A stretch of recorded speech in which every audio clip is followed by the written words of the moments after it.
Bonjour et bienvenue dans ce tutoriel où il va être question de tableur et de formatage conditionnel. Alors, en guise d'exemple, je vais vous montrer comment on peut réaliser un tableau qui se construit au fur et à mesure de son remplissage. Alors, qu'est-ce que j'entends par là? Bien, je vais vous le montrer tout de suite. Donc ici, j'ai une feuille Excel. Je vais commencer à rentrer ici des informations dans la première ligne. Donc, je vais entrer en fait les titres de mes colonnes. Donc ici, j'entre nom, prénom, date début, date fin. Donc j'ai 4 colonnes dans mon tableau. Vous voyez qu'au fur et à mesure que j'ai indiqué les titres de mes colonnes, le formatage s'est réalisé. Donc la couleur de fond, le quadrillage autour des cellules a été fait au fur et à mesure que je remplissais mes cellules. Si j'indique un premier nom ici en dessous, voilà, vous voyez qu'automatiquement, le quadrillage de mes cellules se fait aussi, et donc le tableau apparaît. Je pourrais très bien, par exemple, venir ici au niveau de l'affichage et supprimer complètement le quadrillage. Donc, vous savez que vous avez une feuille tout à fait blanche, et vous ne voyez plus que ce que vous complétez. Donc, si je viens indiquer ici encore un nom,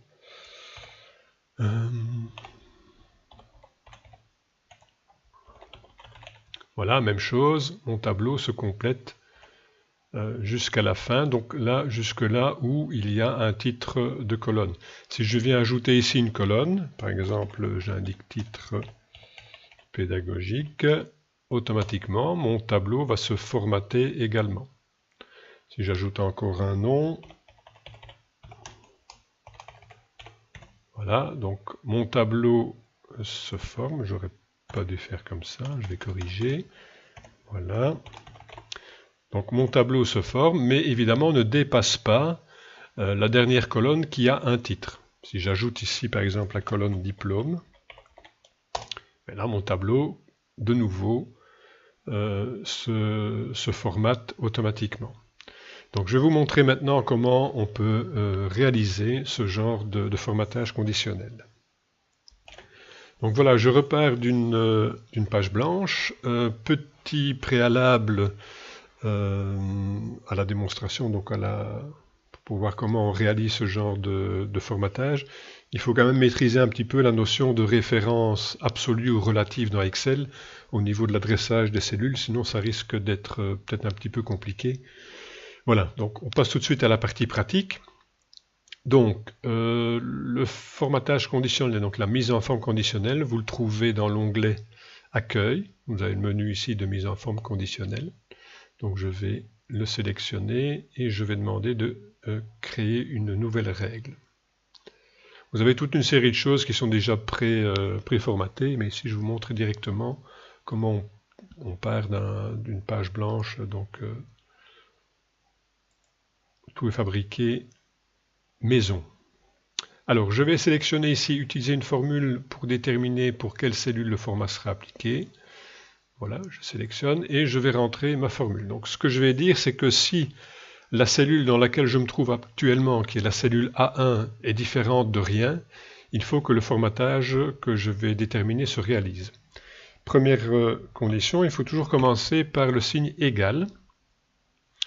Donc il s'agit de la cellule A1 qui doit être différente de rien. Donc, différente, ça se représente comme ceci. Le signe plus petit et le symbole plus grand qui se suivent, et puis 2 fois les guillemets sans rien entre les deux. Alors ici, ce qu'il faut savoir, c'est que pour ma ligne de titre, il y a uniquement la première ligne qui doit être affectée à ce formatage conditionnel. Et donc je reviens ici au niveau de l'adresse de ma cellule, vous voyez A1, et je vais appuyer sur la touche F4, qui va m'ajouter le symbole $ devant la colonne et le symbole $ devant la ligne.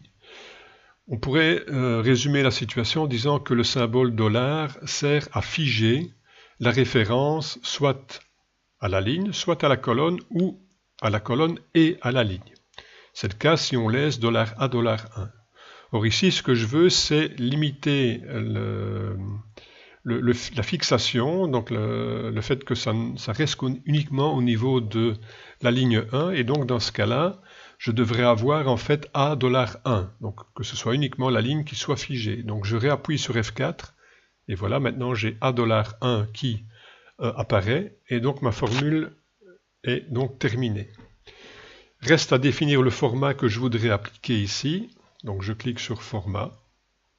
Je vais par exemple demander de remplir avec un vert, voilà, comme ceci. Et une bordure, on va prendre du vert également. Voilà, et je dis OK. OK. Donc vous voyez que maintenant si je viens rentrer quelque chose ici, voilà. Si je rentre dans la deuxième cellule, là ça ne marche plus. Donc ce que je vais devoir faire, c'est modifier un petit peu ma première règle de formatage. Donc je reviens ici, je prends mise en forme conditionnelle et je viens sur gérer les règles. Donc c'est celle-ci qui est sélectionnée et je vais modifier la zone de cellules, donc la plage de cellules à laquelle s'applique ce formatage conditionnel. Je clique sur la petite flèche qui est là. Et je vais étendre, je peux aller jusqu'où je veux, hein. Je peux aller jusque P par exemple, je pourrais aller beaucoup plus loin, peu importe. Donc je m'arrête ici et je reclique sur mon petit bouton pour venir revenir dans ma fenêtre de formatage conditionnel. Vous voyez que la zone d'application a été modifiée et je dis ici de appliquer. Voilà, et donc vous voyez que là automatiquement mon formatage s'est étendu. Donc si je fais comme tout à l'heure, voilà, donc j'ai mon tableau qui apparaît. Alors, pour ce qui concerne les lignes suivantes maintenant. Alors, donc je reviens dans mise en forme conditionnelle, je vais recréer une règle. Donc, nouvelle règle.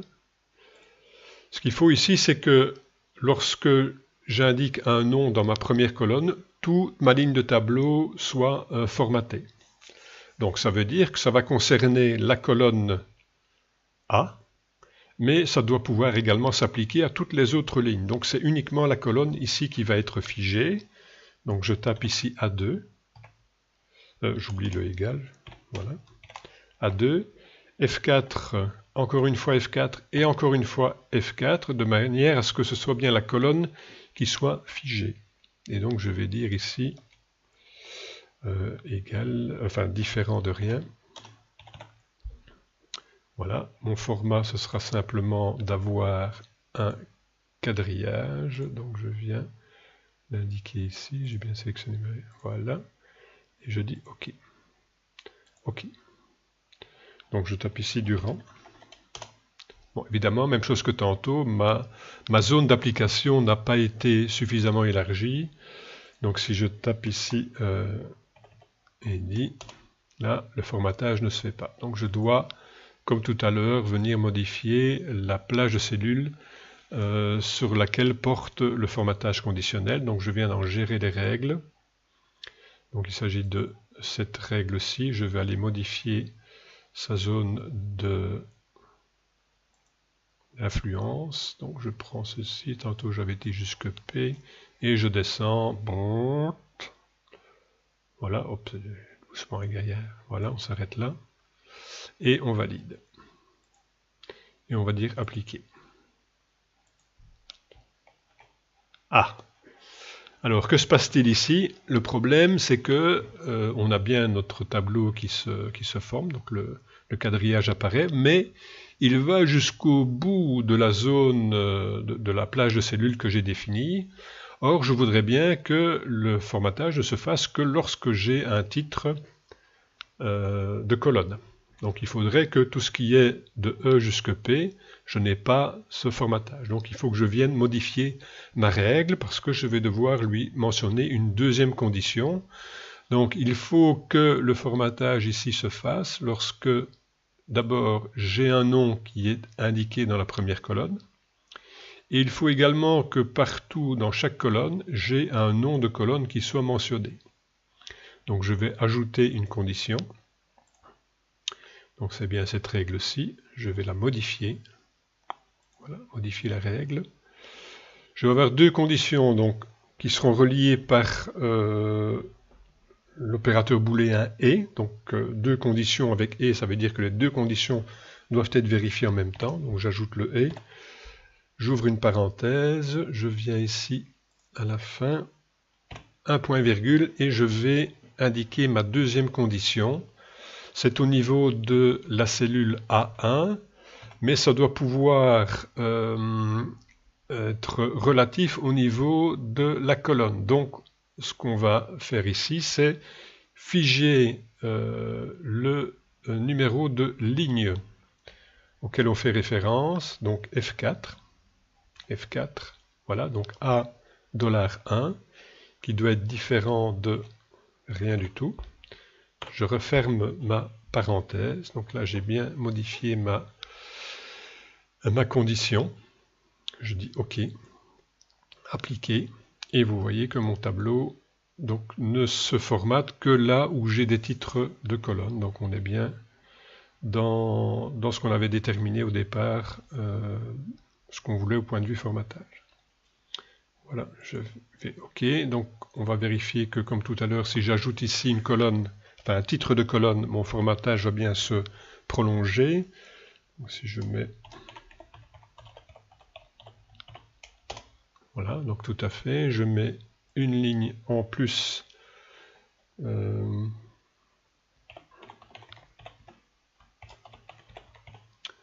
Voilà.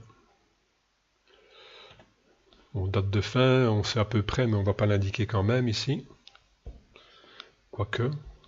On va peut-être indiquer une colonne ici, prolongation 1, prolongation 2, etc. Enfin, bref. Alors. Donc vous voyez que là c'est OK. J'ajoute encore une ligne.